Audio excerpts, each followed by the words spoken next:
Yo, what's up, everybody? Welcome back to Collie Greens and Nerdy Things. This week, we're talking about WWE Money in the Bank. We're going to do a deep dive today into the pageantry, the misses, the special appearances, and everything that happened. So stay tuned.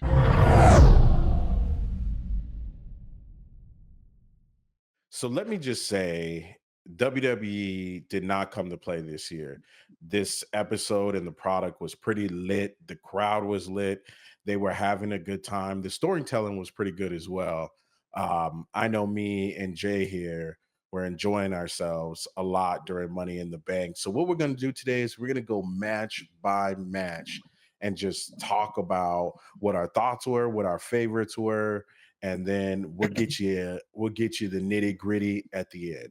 So let's get started, man. Today, or right now, let's talk about the first match, which was the Intercontinental Championship with Dominic Mysterio and Octagon Jr. So Jay, why don't you start us off? Tell us what you think, man. As far as the match between Dirty Dominic Mysterio and Octagon Jr., it was a match that was put together pretty fast. Like it was put together that day because Dirty Dom made a stop over to the event they had earlier on called Worlds Collide, where they did a show with AAA, which is the biggest lucha wrestling product in the world. So it was great to see that. As far as the match goes, I feel like it was a pretty, standard, basic match. It got competitive at certain points, but it was pretty quick. It didn't really need to be long.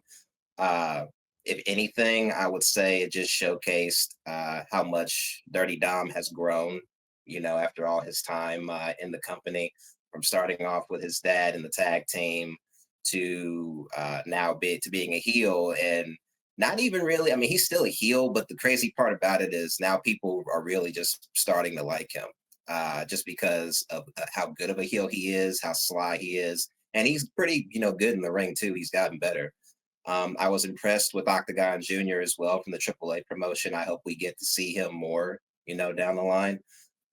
Finished off with I believe frog splash. He finished off with a frog splash for the last part of the match. So yeah, pretty standard. And we saw a confident Dirty Dom, so I thought it was a pretty good match. What you think? I kind of agree that, Dirty Dominic Mysterio is really finding his way right now, a little more than he's ever. Like he's really hitting his stride as his only, as a single character, kind of, outside of the Judgment Day, outside of his dad. His in-ring work is like really good, you know what I mean? And you're right, he is a heel, but he's probably one of the most over heels. Like people love to hate him, but it's really gotten to the point where people used to boo him and now it's not so much.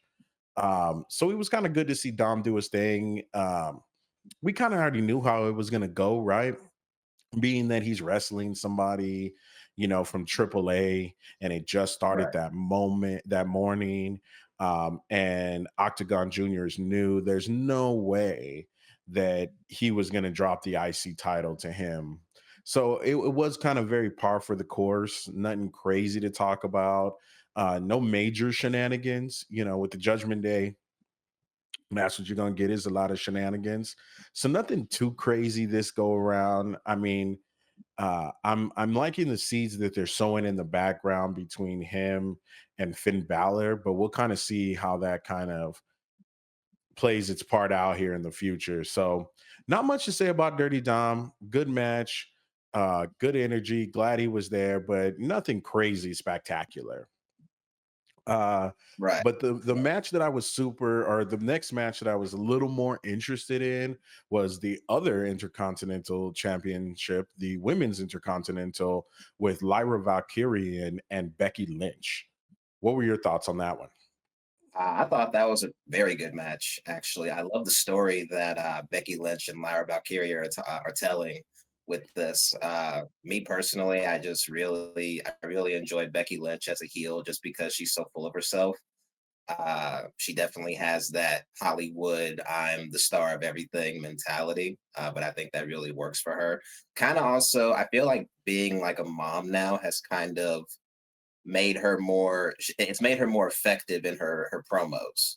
Right. just because she comes off more. Genuine. I think the best. Yeah, yeah, more genuine and also more like scorning.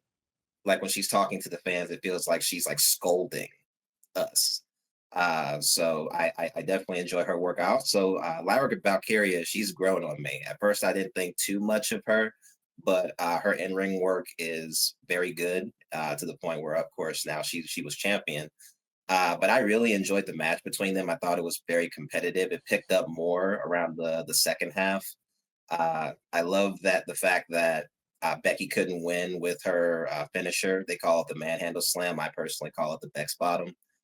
But yeah, like from the top rope, she did that manhandle slam and she didn't win, so she had to resort to grabbing the tights and cheating for the victory. But I felt like that worked very well for her character. I think they put on a good show. Also, what happened after the match with Becky having Lyra raise her hand for the victory, but not stopping there.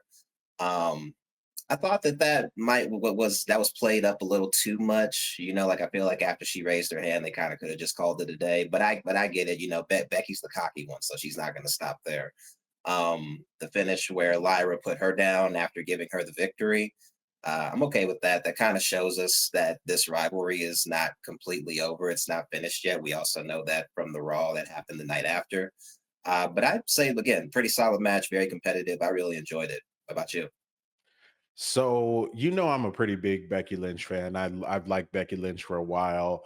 I'm a Seth Rollins fan, so that's no hidden thing. But I was really kind of going for Lyra. She was like you, like Lyra wasn't even really on my radar. I didn't really pay attention to her, and I'm still not 100% about the stupid wings she comes out with, and the woo. Woo! I don't know how I feel about that yet. You know what I mean? It's like it's not my thing, but I like her in-ring work. I like what she does. She does pretty good promos.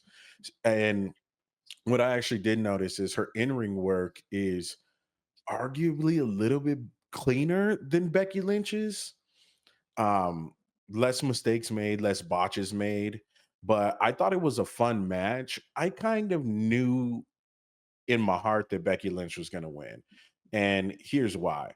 The Becky Lynch has been like a 7-time champion right now, and this is the first women's intercontinental champion, Lyra being the inaugural holder, and Becky's got to get that on her belt. You know what I mean? Like she's got to add that to the collection of toys that she has. So I had a feeling that the company was eventually gonna give it to her. Now, I'm curious to like what kind of program that's gonna put them in, you know what I'm saying? Like, what are they really gonna do program wise? Like, are they gonna go back and forth? Which we kind of know that's where they're going right now.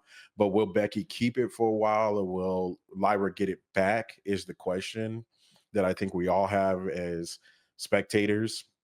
But yeah, Bex won. She held the pants over her. Of course, just like her husband, there had to be a little bit of shenanigans, a little bit of cheating for her to get over in the way that she wanted to. But I really, really agree with you about the ending, right? About the raising of the hand. Like, I get it if they did it once. I get it if maybe they did, twice, but to go all the way around and do that, it just drew out a little too long to getting to the point where you knew Lyra was going to, beat her up at the end. So like you knew it was gonna happen. I just feel like it took a little too much time to get there, to be honest with you. Yeah. But it was good. It was still entertaining. Again, I would say that it's um, still better than the other intercontinental fight or match. I thought it was more entertaining, funner to watch, and the women's wrestling division is insane right now. So I'm really enjoying that. But let's move on to the next match. Speaking of the women's wrestling division, let's talk about the women's Money in the Bank ladder match with Stephanie Valkyr, uh, we had Mommy, we had Naomi, we had Roxanne Perez, and the other new girl. What was her name? Julia. Julia. Really like her. That was a really good match. But tell me what your thoughts were, man. What did you think when you were watching? Uh, real quick, we can't forget Little Miss Bliss either. You know what I'm saying? Oh, We did can't I not forget say that little. Alexa? My bad. My bad. It's like, hey, I have to give respect to my girl because we're from the same city, both from Columbus, Ohio. You know what I mean? So I got to give a shout out to Little Miss Bliss. As far as the thank you, as far as the match goes, honestly, like this was my favorite match of the night for a few reasons. One of them is really because you really didn't know like who was going to win. In the men's ladder match, we had an inkling of who was going to take that away. But as far as the women go, this was open. Like really, like anybody could have taken this, and it would have made sense. Maybe with the exception of a couple people in the match, I didn't really think that Bliss was going to win. I didn't think that Julia was going to win because she's already kind of in a program with the current United States champion, female United States champion, Zelina Vega. So I really didn't think she was going to go over with it. But people like uh, Stephanie Bakir, the Prodigy, Roxanne Perez, Rhea Ripley, Naomi, like these are all people who had the potential to take this and run with it. And I love the fact that out of everybody that could have won that match, our girl Naomi is the one that won. I'm super proud of her. I have watched her rise in the WWE since she came in 2009, I believe, as a Funkadactyl. Those days are my God. Thank God those days are way past us. And you God bless her for getting through that stint. Yeah, because that name is ridiculous. But yeah, I've seen her come up through there, even through her when she was the WWE SmackDown Women's Champion, and nobody really talks about it. Her walk out of the company with Sasha Banks, now currently known as Mercedes Monet. They were tag team champions at one point, but both walked out because they felt like they weren't getting respected. And now, 2025, we got Naomi as Money in the Bank winner. And I think that they're finally going to put some respect on her name. And as she says, proceed with caution. So very proud of her. Also, shout out to Stephanie Bakir because I believe she wrestled 3 times in less than 24 hours that night because she wrestled on that SmackDown and she also wrestled at that Worlds Collide event, which happened a few hours before Money in the Bank. So she had quite a task ahead of her. So shout out to her for doing all that and getting the job done. We had a lot of good high spots in this match, a lot of good quality bell to bell when it came to this, and I think the right person won. And it also it makes it very intriguing now to think of not only would not only when Naomi will cash in the Money in the Bank, but also who she's going to cash it in on. And we have a lot going on when it comes to wrestling in the women's division. We got the Queen of the Ring tournament coming up. Who knows who's going to win that? Whoever does win that gets a shot at the champion. So who knows who she might want to sneak up on. I feel like if out of everybody, if she were to ruin anybody's chances, it might be Jade Cargill. I'm kind of hoping for that. But I am immensely proud of Naomi. And I hope that she takes this to the moon, man. What you think? Man, I'm gonna just completely echo all of your sentiments in this moment. Like, one, the match was great. There was some really great spots between, the women's ladder match. Some great ones. Stephanie Valkyr had some amazing spots. Rhea Ripley had some amazing spots. Roxanne did some crazy stuff. There was some real genuine powerhouse wrestling in there. And the women's division is crazy stacked right now. So I'm very proud of that match and very proud to see them do their thing. But the thing that probably I agree with you and brings me most pride is to see Naomi do it, man. To see Naomi do it. I've been watching her as, I came back to watching wrestling in the last few years, and she definitely reminds me of someone who's like in my family. You know what I mean? I just have pride for her. And I'm Yeah. happy to see her do it. I'm happy to see her rise. I think her character is a little bit better right now that she's more of the heel. It allows her to flex those, muscles a little more. And one thing I wanted to add is she's the first black female to win Money in the Bank ever, ever. So we got to definitely put some respect on her name. And it's going to be interesting to see what programs they put her in, right? Like, what programs are they going to put her in leading up to that? And then what program will they put her in to cash in? You know what I mean? Is she going to cash in, you know what I mean, on someone like a EO, or is she going to cash in directly on Tiffany? I think we know that because when Tiffany first came to the company, her and Naomi had some back to backs. So I think that would be a pretty good matchup for maybe next year's Mania, and I hope she comes home with the gold. You know, us over here at Collie Greens TV, we love us some Trinity Fatu.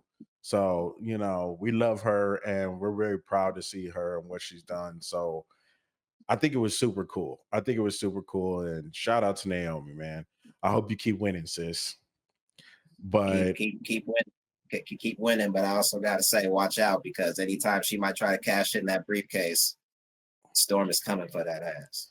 Just saying. yeah, yeah, the Storm is coming. storm is coming, and it's pissed. Yes, yes, It ain't always. done with her. So I'm pretty sure, you know what I mean, that probably will be the immediate program that she's in. But I'm curious to see if that program takes us all the way up to whenever she decides to cash in. And will that be, like a SummerSlam, or will that be, Backlash, something closer to Mania?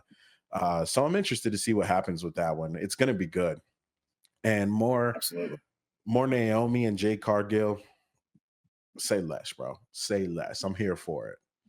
All Uh, day. s- so that brings us up to the men's Money in the Bank ladder match featuring LA Knight, Penta, um, Andrade, and we had Solo Sokoa, Gennaro Americano, and Seth freaking Rollins. Let's get you started off, man. What was your thoughts on that fight? And I know that we both kind of knew how it was gonna go, but what'd you think?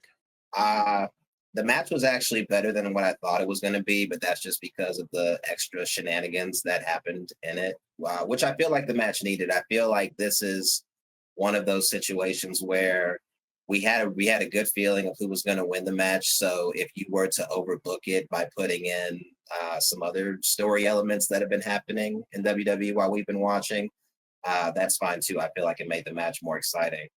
Um, as far as all the competitors in the match, I respect them all, and they're all great competitors. But I didn't think that any of them was going to win, other than Seth Rollins, just because that's where the story's going. Um, if there were anybody else that was going to win that match, my best guess was going to be LA Knight, just because they were in Los Angeles, and that would be a good pop for him. Uh, but considering the fact that he was the last person to try to get the briefcase before Seth put him down, I think that that's a pretty clear indication, at least for me, that they're only going to do so much with LA Knight. If they're not going to give you a big W in your own hometown, then I don't think, me personally, I don't think he's ever going to get it. But could be wrong. Who knows? But other than that, great competitive match, great high spots. Penta is an amazing athlete, right along with Andrade. Um, I'll even say for Grande Americano, um, gimmick horrible. His entrance, however, I felt was entertaining. It was creative the way that he came out, but I hope that they don't stick with that gimmick for too much longer, because just personally for me, it's not working. Um, but Seth Rollins getting the win, it makes sense, even though he is a hater, and I do not like haters. I know you don't mind them. You relish in it. You feel free. Uh, Seth, you can burn instead of trying to burn it down. That's just for me. But honestly, the crazy thing for me is, out of all the high spots in this match and all the ladders that are involved, it's crazy that the most entertaining spot of the night for me was when the Bloodline came out, when Fatu came out to help Solo, or so we thought, to help Solo. Uh, I thought it was very cool that they were able to add in that storyline between Solo and Jacob Fatu, and we actually saw the split between them. It was telegraphed. We knew where it was going, but still the payoff I think was very very good and very entertaining. I'll also say that Fatu is that dude. Y'all I mean, cause this dude's over here giving big Samoan drops to Bronson Reed. Like, dude, like I that was the most impressive spot of the night. Like Fatu is hands down going to be a future world champion. Like even though he wasn't even in this match, he got the biggest pop. So I thought that that was very entertaining. I hope that whatever they do with this storyline with Seth Rollins now holding the briefcase, I hope he doesn't win his cash in. I hope he loses it all. I hope he goes for whoever champion and uh, fails, and we'll see where the storyline goes from there. Will that happen? Probably not. He'll probably end up getting what he wants because all haters end up getting what they want. But I was entertained by the match, and that's the most important thing. I was very entertained, and I was okay with the result just because I knew that's how it was going to go down. What about you? All gas, no brakes. Yada. That's how Man, that's how I feel about it. Look, man, great match. If I could have gone for anybody, I'm a Seth Rollins fan, so as far as I'm concerned, burn it down. Let's like, go. yeah, you But like to haters. be I love haters. Love them. It's my favorite. But the one thing, to be honest, was I wasn't going for Seth in that match. I really, if I, the kayfabe in me, if I really was to pick who I wanted to win, I wanted to see Penta win. You know what I mean? I love Penta. I'm a huge fan of that dude, and his style. El Grande Americano. Um, he can f right off. I'm not a fan of. I'm not a fan of that at all. I hate it. I only hope that behind the scenes, somebody who is Hispanic is writing this, because it seems a bit R worded. And I'm not going to use the big R words, but it seems a bit R worded, and I don't like it. You know what I mean? It feels like a little Yeah, too on the nose for, a white dude to be dressed up as a luchador, but like almost have no respect for it. I don't like it. So, as far as I'm concerned, he can never grace my screen again, and I'll be straight. You know what I mean? I'll be perfectly straight. So, I enjoyed my favorite part of this was, as I'm probably Jacob Fatu's number one damn fan. You know what I mean? I've been talking about Jacob Fatu for a long time when he was in the Indies, when he was on his way up. I'm a huge fan of the Fatu and Anawahi family. I'm here for the bloodline and my Samoan brothers and sisters. Shout out to all of y'all that might watch. So when he came out, and I mean, that Samoan drop with Big Bronson Reed off the top ropes was insane, bro. That's monster action. Monster action. Jacob Fatu is a freaking beast, bro.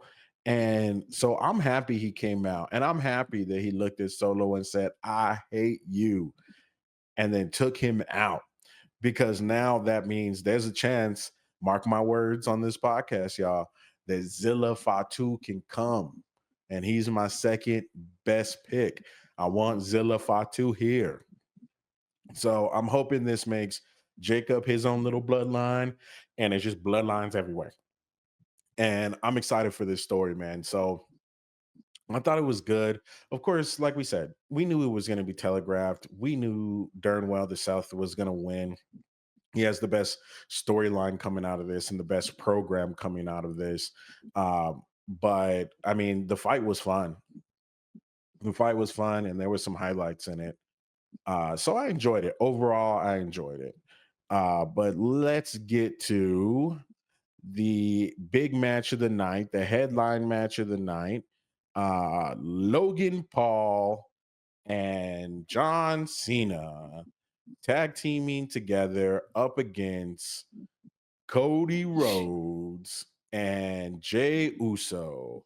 And before I let you get into it, everyone knows that I'm all about the Fatus and the Samoans. So I'm four letters, one word. You know what I'm saying? So I'm a huge Cody Rhodes fan. So I was excited about some of it. So tell me what you thought, man. I thought it was a pretty good match. It started off slow in the beginning, but near the middle they started to pick it up a bit. I tell you, their entrances alone took up half the time, half the rest of the time their match was supposed to start. Like, Every my time. goodness, every time. And you got to think about it. You know, you got Cody Rhodes. He's their main guy. He's their main baby face. But you also have Jey Uso coming from the crowd. You know, so and I will say though, I think it's the first time ever that after Jay's done with his entrance, you know how the crowd is like, one more time, you know, ask him to run it back and all that. Uh, I thought it was funny on the fact that they didn't want to do that this time. You know, they were like, oh no, Logan Paul's just going to come out, you know, and ruin it, you know, because that's what Logan Paul does. He ruins things. But I cannot take away from the athleticism of Logan Paul. He is very athletic. He is good in the ring. I think the best spot of the night for me personally is when he did that moonsault onto the announce table on Jay and took them both out. That looked amazing. I got to give my dude props for that. That was pretty cool. Uh, as far as the rest of the match and the way Cena and is going about things with his whole heel turn, it's like I'm slowly getting used to it, but only because I hope I don't have to be used to it for too much longer. Uh, it it was very entertaining, but at the same time a little repetitive because we've seen him go with the typical, you know, low blow and then having the person that he's after eat some belt, you know, take the belt, clock him right over the face with it. We've seen that a couple of times, and I thought that that's how this match was going to possibly end. And for me, if that was the case, it wouldn't have been as exciting as it was. But thankfully, it did not end like that. But after Cena, you know, did his whole heelish thing, there's somebody that came out from the crowd and tackled him in the ring. And when that happened, I was kind of confused. All I saw was a black hoodie. But then I saw more than that. I saw some skin, and it was some dark black skin. And I think I told you off camera when we were talking about this before, I was like, wait a minute. I know that dark black skin. I know that skin. Like, there's only one person that got that dark black skin. And of course, it was R-Truth. And the crazy part about that is this man just got fired. Legit. Like, not a work, not a shoot, not kayfabe. WWE actually let this man go. And he came out from the crowd and essentially cost Cena and Logan Paul the match, tackled him down, and Cody Rhodes was able to get the crossroads on him for the win. But honestly, the best thing to say for me about not just the match, but the entire PLE is the main talking point of the PLE. It's not Cena, it wasn't Cody Rhodes, it wasn't Jay, it wasn't any of the matches that went down. It was the fact that R-Truth was back in the WWE, a man who, in my opinion, has been treated like a joke for a majority of his stint in the WWE. The good thing about him is he's able to make that joke entertaining, being a joke entertaining. His gimmick in a way has been getting other stars to break their gimmick, to break kayfabe, you know, to break and make them laugh. He's the comedic relief. So he made it work, and I respect him for that. But this man is also a former world champion.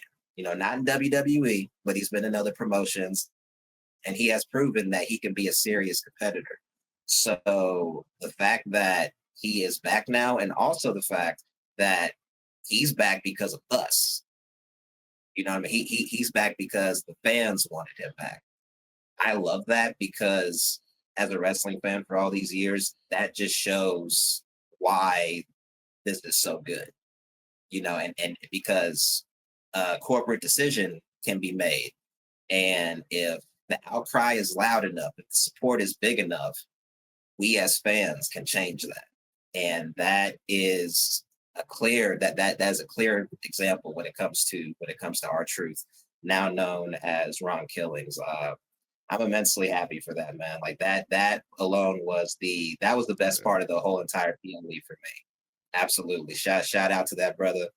Uh he's one of those guys, man, and he deserves more, and I think now he's gonna get more. So shout out to our truth, aka Ron Killings. Glad you're back. And again, people, like this is why it's good to be a wrestling fan. This is why it feels good to be a wrestling fan, because you connect with these people and you feel for them when they go. And we've had a lot of releases. We've had a ton of releases, not just him. And none of those people that got released are coming back, but he did. So that shows you how important he is. But what do you think, man? What's your thoughts? So to be honest, I'm kind of in the same place with you right now. Like honestly, Jake Paul has some great spots. He's a great wrestler. Not a great dude, but he's a great wrestler. John Cena's doing this thing that he's doing, and for me, it's kind of whatever. Um, I don't really care. The other two with my champions, those are my guys. I'm glad they won. But to be honest, I don't want to talk about anything other than our truth coming back, bro. That was the biggest thing for me. Our Truth finally made it back. Like you said, it was just a day before, 2 days before, that he had literally been let go from the company, and there was conversations about what is he going to do next or what promotion is he going to go to. He was literally out of the company. And because the fan outrage and love for Our Truth was so much from the wrestlers, the people in the back, and the fans, they had to bring him back. So I was stoked. Forget the end of the PLE. I want to talk about Our Truth. You know what I mean? Now that he's back, that's all I cared about. Soon as he jumped over the thing and came into the ring, I thought the same thing, right? I was like, who's this dude in black? You know, they always do the dude in black with the ski mask and that whole deal. But what I saw a black ankle. And I said, I know that black ankle anywhere. It's Our Truth.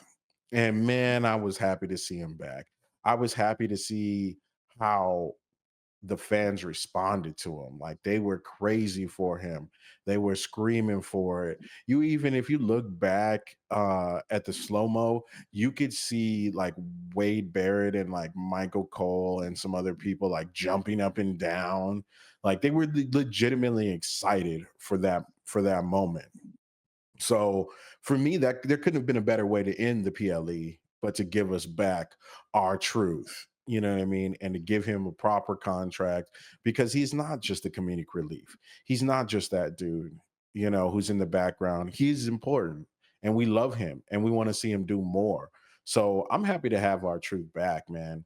And audience listeners, we're running out of time. So we're going to quickly add in a couple little things that happened on Raw yesterday. So I just want to say, Our Truth comes back out. Our Truth does a big speech and talks about reintroducing himself to the audience and talking about not being treated like a joke or a side piece or a side character or a clown like a jester. He's serious and he can handle his business. And he did this kind of thing where he talked about um, changing a piece of him like a switch flipped in his head, and he reintroduced himself as Ron Killings. You know, he's going to go by what he raps his rap name, and he's going to go by Ron Killings, and he's going to have a more serious demeanor. He'll probably be funny because I don't think he can get away with that with, you know, without being funny because that's who he is, but he's going to have a more serious demeanor, and I love that spot on Raw. Yes, like that. That was to me. That was well. mm, I'll say it. It was the best. It was the best segment of the night. It was definitely the best segment of the just because it was like you said earlier. It was so genuine. Him coming out and addressing the fans, telling us thank you, and to never let anybody tell us that we don't matter because we legit made this happen.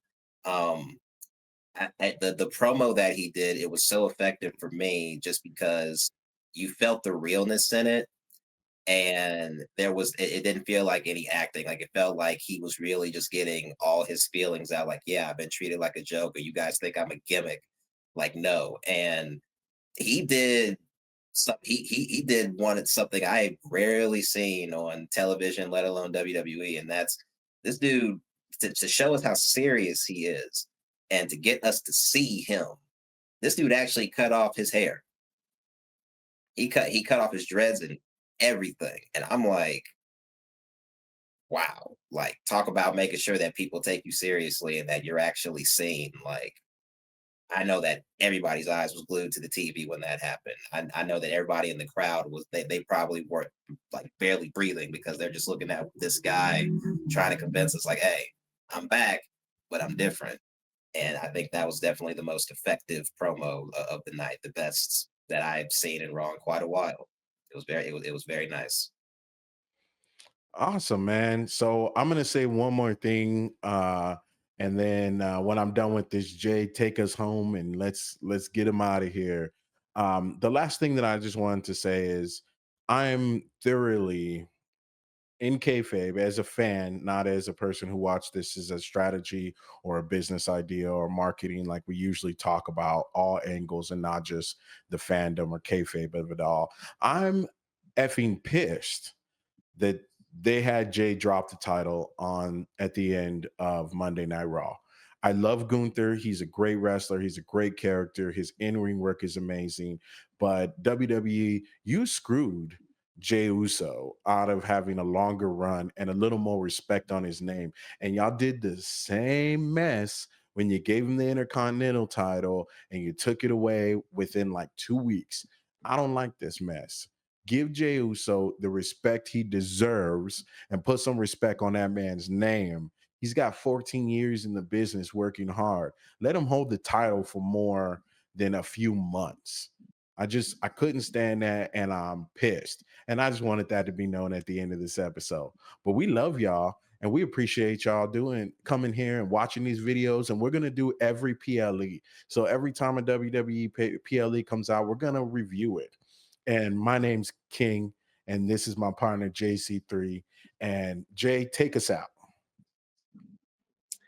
Uh like King here, I'm also uh I can't say I'm pissed, but I am not happy with the decision to take the title off of Jay so soon. I feel like it was really premature. It again, like he said, respect the Gunther. He is a tremendous athlete, in my opinion. He is the best in ring performer that WWE has right now.